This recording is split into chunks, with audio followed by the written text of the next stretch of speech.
how very English. Red phone box, beautiful stream. What a beautiful, beautiful thing. Here's something which isn't quite so beautiful, but it's still very, very mean. This is the Kawasaki Z-H2. Now, massive thanks to Wheels Motorcycles, links below, for lending me this for a week. This is their demo bike, so if you want to book a test ride on this, give them a ring. But for today, I'm going to take this out. I've done a first ride review on this bike already, link above, but today we're just going to go through and talk to you about this machine, see how I found it riding it for the last week.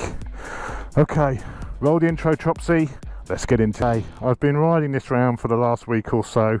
I've actually got the Super Duke at home at the same time I've had this, so I've been riding both this and the Super Duke. Now, I will do a separate comparison video between this and the Super Duke at some point, so you will see that shortly. But this is a bike which is very, very different to the Super Duke. If I scratch the tank there, what's going on here?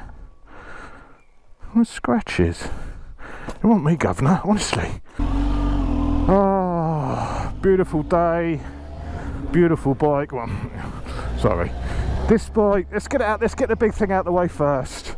Let's get the big thing out the way first. This bike splits opinion with its looks. When I first saw the pictures of this, I was pleased, I was happy. I've got a H2 and I was worried that I might want to upgrade it and buy one of these instead. A bit more comfortable version of the sports bike, I thought.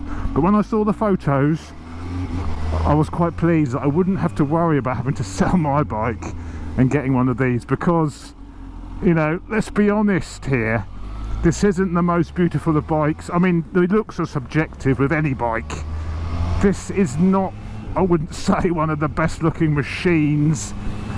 When I put some pictures up on Instagram, people have said, you know, the whole styling team should be taken outside and shot along with their family and their children. So this type of thing can't be passed on to future generations. Now, I think that could be a little bit harsh, but it does divide opinion. But when you see it in the flesh, it's like a lot of these bikes, when you actually see one in the flesh, it actually looks a lot better than it does in pictures. And I think this black, this matte, it does look much better, but I agree, it's not the best looking naked that's out there at the moment. But looks aside, what's it like as a motorcycle? This is a heavy bike. This is a 235 kilo motorcycle. That's wet, that's not dry, thankfully, that's wet. This has got the H2 engine in it. The H2 itself is not a particularly light motorcycle. It's a heavy sports bike. Now, this bike's got a supercharger on it. It's got all the gears and everything, all of the chains to drive the supercharger. It's got an uprated gearbox to cope with all that power. It's got an aluminium plenum. There's no sort of airbox, it's an aluminium plenum obviously for all that hot charge to be contained within, so that the very nature of having a supercharged bike is obviously going to add some weight to the overall design. So it's not a featherweight, it's 235 kilos, but what that supercharger does bring to the party is lots and lots of power. This bike is running a conservative 200 horsepower. This bike could make a lot more power. Kawasaki actually have when you're at 10,000 revs on this thing, the throttle bodies are closing. You know, this thing could make 250 horsepower quite easily, but Kawasaki cannot release a 250 horsepower motorcycle onto the public roads. They're not that irresponsible. So they have muted this, they've neutered it. They've tamed that power down to a very respectable 200 horsepower. But there's plenty more there if you were to get this chip to unleash it to its full potential. So that supercharger does bring some inherent extra weight to the bike, but it does also make it a healthy amount of power. 135 newton meters of torque and 200 brake horsepower, and that's just scraping the surface of the potential and the power levels this bike can produce. To ride it's a comfortable bike, and because Kawasaki know this isn't, you know, this is never going to be super fast in the twisties, it's never going to be a naked you really want to take on track, Kawasaki have sort of gone the other way with the whole feel of the bike. They've made it quite upright. You're not forward, you're not aggressively over the front end, you're upright. Your legs are nice and spacious, the pegs are quite low, the bars are high. It's a very comfortable place to be. The only downside to the comfort levels is that engine is a wide engine, the frame is wide, your legs are splayed out quite a lot, quite a splayed out leg. So I guess you get used to that, but after jumping on different bikes you notice that this is actually quite a wide bike. So the bike isn't particularly sporty. Despite being 200 horsepower, it's not been set up in a particularly sporty manner. It's a comfortable machine. The suspension is all fully adjustable, but it's been set from the factory quite soft. You know, you can roll over those potholes. It's all geared up really for high speed handling more than tight twisty stuff. It does, don't get me wrong, you can hustle this around. You can hustle it around, you know, it's show big piston forks, show a rear shock, and it's set up quite nicely, but it's road focused. This is not a track naked. This is set up to be a comfortable ride on the road. I wouldn't even say particularly sporty ride on the road. Definitely more of a comfortable bike. Of course you could get your spanners out, you could have a twiddle, you could increase the preload, you could stiffen it up much more. I've left this as it comes, quite soft. The thing which most surprised me, this bike, living with it, is the fact that it isn't a hooligan at all. It's really a Jekyll and Hyde bike. And I'm not talking about the looks again. I'm talking about the way it rides. It's just, some bikes when you ride them, they just want to make you ride like a bit of an idiot. The Tuono, the Super Duke, all of those super nakeds, they want to make you ride like a bit of a plum. This one is perfectly happy just to poodle along. The whole engine is so smooth. One of the great things, which is the same as the H2, is just the feel of the controls, just how smooth everything is. And it doesn't give you the power delivery, again, super smooth. It's not instant, you're not, rah, let's go. It's very relaxed, very smooth. And that makes you really just quite happy to trundle along on this. There's no sense that you've got to pin it everywhere. But if you do pin it, that is when it comes alive, and it delivers a devastating amount of power, and it's devastatingly fast. But that was the biggest surprise for me, just what a pussycat this is. When I heard about all these 200 horsepower nakeds coming out, I was like, well, how can you control that on the road? They're going to be just crazy. Absolutely fine. It's so well mannered, this. I think it's definitely the most well mannered super naked. It is a pussycat. Well, that is until you hit about 8 grand, and then it turns into Mr. Hyde. It is a lunatic. Another great thing about this bike, everything is really included in the price. It's got cruise control included in the 15 grand price, quick shifter blipper included in the price. You know, you're not paying extras for these things. You don't have to unlock these things. They're all there, included in the price. The only thing which is slightly different, there's a couple of different levels of the paint finish where you can pay a bit more for nicer metallic paint and stuff, but the actual features and functions of the bike, they're all the same. Whoa! When you open it up, that front wheel climbs in the air. It's got the KTRC, the Kawasaki traction control, of course. This bike's got a full IMU. You know, you can't have a 200 horsepower bike without an IMU. This has got all of that. It's got 2 power modes, a full power and a low power. You know, you have it on full, wouldn't you? Why have it on anything else? And you've also got the different levels of the traction control. I've got this on 1.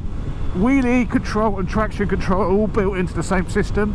So if you've got it on level 1, it will let you do a little bit more wheeling. If you up the traction control, it will keep that more under control. But level 1 for me feels nice. It will come up, give you a bit of excitement. And it is definitely exciting. When that power comes in, my God, it is exciting. Let's have a look. I'm going to pin it in first gear and let the traction and anti-wheelie sort itself out. That's how good these systems are.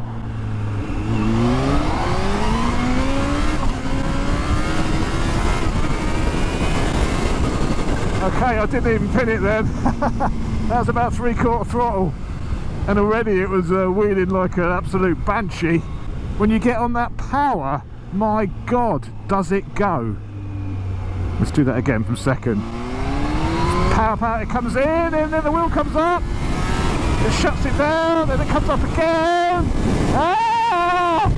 Oh, she's she's exciting. When she spools up, she's exciting. It may be Dr. Jekyll most of the time, but when that supercharger spools up, it transforms into Mr. Hyde.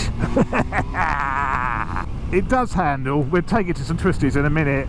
You can get it round. It wallows a little bit. You can feel the weight a little bit in the bends. It's fine, you know, it's okay, but you do have to wrestle it around a little bit. This bike is really about that straight line performance. This bike is about slaying anything else on the road, but being in a very comfortable upright position while you're doing it.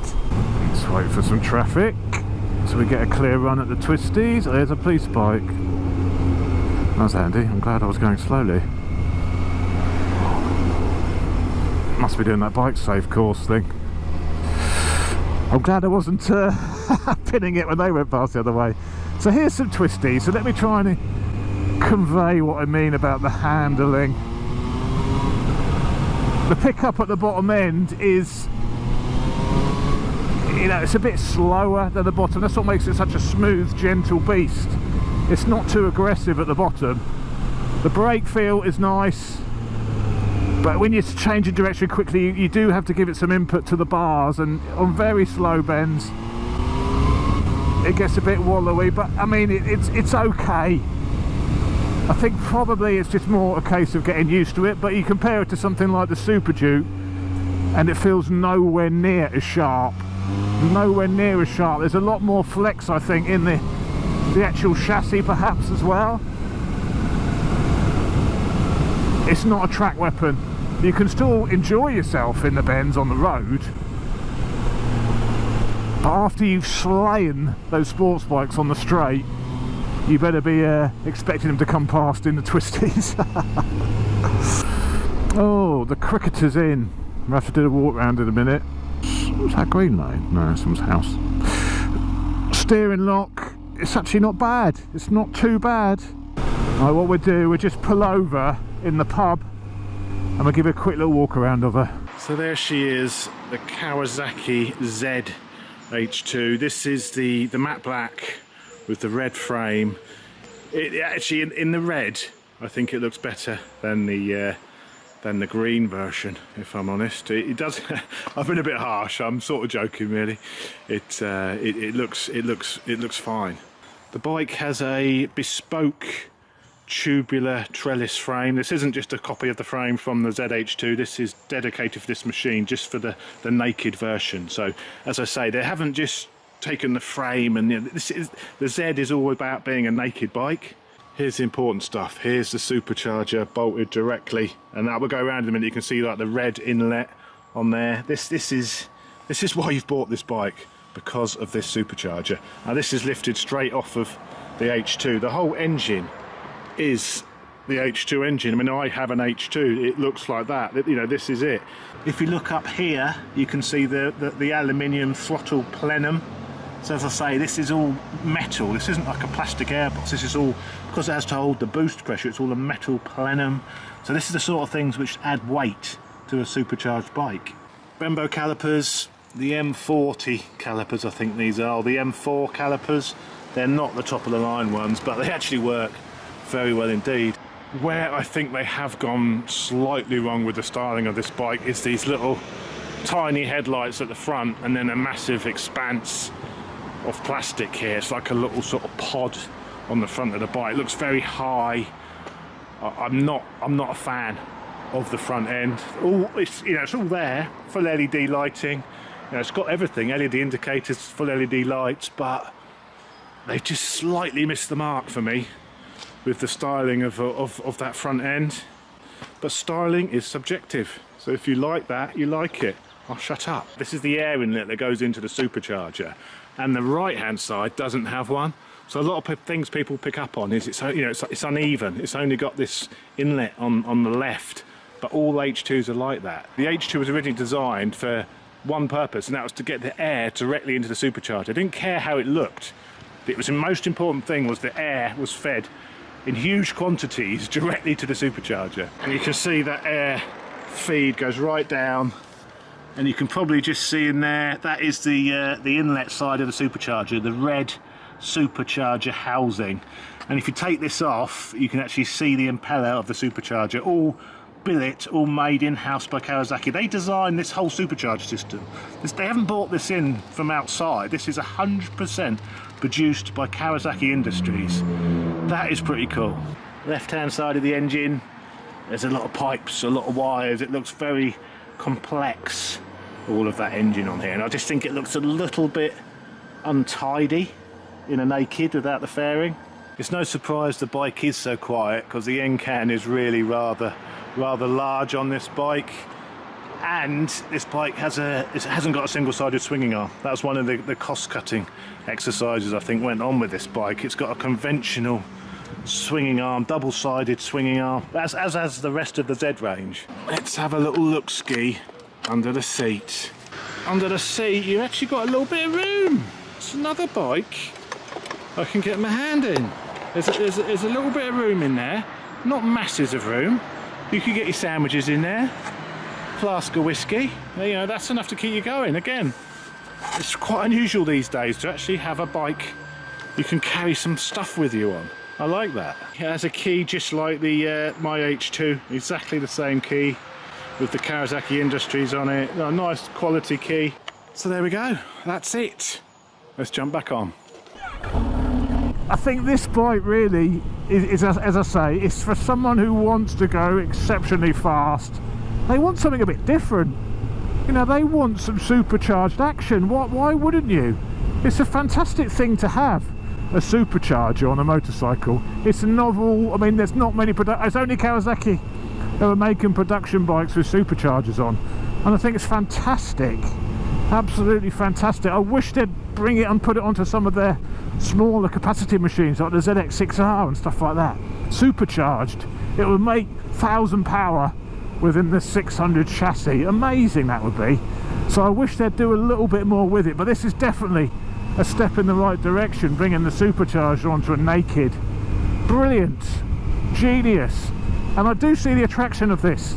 And if this bike, for me, if this looked a little bit more pretty, a little bit more sexy, if they did, maybe if they brought out an R version with more tailored sporty suspension and a few pounds lost off of it, I think it could very much be a contender. But for me, it's just a little bit lardy, a little tiny bit ugly. I guess it depends what you want. You may not want the ultimate sharpest handling naked. This is definitely more of a more comfortable touring place to be. Something comfortable but goes like absolute stink. There's nothing wrong with that. It's a different bike to the Super Duke. I think it's a different bike to the Ducati Street Fighter. When people saw the headline figures, 200 horsepower, they were imagining, you know, the rest of the bike was going to be as performance orientated as the power figures, and it isn't. This is a much more comfortable ride, perhaps a much more everyday bike to live, much easier bike to live with and to put miles on. So don't dismiss this bike just because it looks a little odd. Once you get your head around the looks, and it does grow on you, the looks do grow on you. It is a very, very nice motorcycle. Thanks for watching, guys. Massive thanks to Wheels Motorcycles, as always, for dropping this down to me. Those guys are amazing. Channel sponsors, dropping me bikes. I really appreciate it, Wheels. Go and show them some love. I'll put their website below. Go and see what deals they've got on. They've always got deals on. It's worth having a look. They may be doing a deal on this. I don't know. Check them out. But thanks for watching, guys. I will see you on the next video. Take care, ride safe, bye bye. This is power level 1, which is full power.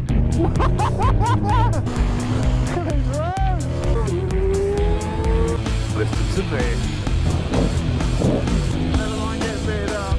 Give me this any day of the